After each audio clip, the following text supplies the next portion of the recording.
Good evening and welcome to the Business Day. I'm Herman Green. The Bank of Jamaica says effective today, it has reduced the amount that authorized dealers and cambios are required to sell to the central bank from their daily purchase of foreign exchange. The BOJ says it expects the reduction to improve liquidity conditions in the foreign exchange market. According to the central bank, for both authorized dealers and cambios, the amount required to be sold to the central bank will be reduced by 5 percentage points.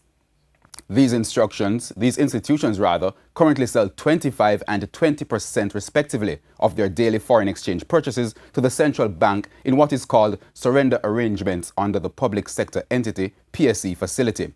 The reductions will result in the PSE facility surrender requirement falling to 20% for authorized dealers and 15% for cambios. Foreign exchange trading ended today with the US dollar selling for $127.53, a drop of 4 cents. The Canadian dollar closed up 50 cents at $102.36. Sterling ended trading down 50 cents at $167.80, while the euro closed the trading day 52 cents higher at $150.68.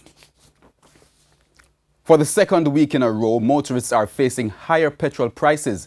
87 and 90 E10 will increase by 98 cents effective tomorrow to sell for $117.47 and $120.33 per litre respectively. Automotive diesel will see the biggest increase, climbing by $1.39 to sell for $115.26 per litre.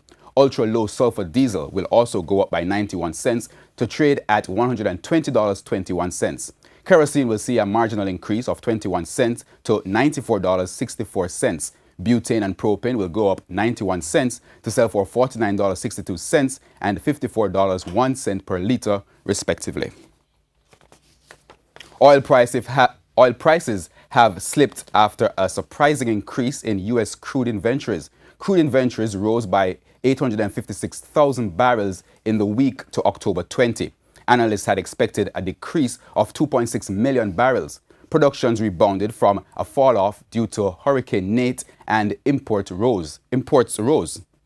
U.S. West Texas Intermediate crude dropped 29 U.S. cents to $52.18 U.S. dollars, that is.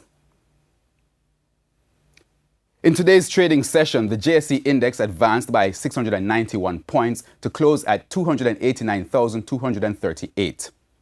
The junior market index advanced by 23 points to close at 3,087. The top winners were CAC 2000, T-Tech, Pan Jam Investments, Epley, Pulse Investments, and Lasco Distributors. The main shares suffering declines included KLE Group, Mayberry Investments, Seprod, Paramount Trading, Main Event Entertainment, and Sagicor Group. And that's the Business Day. I'm Herman Green. Good evening.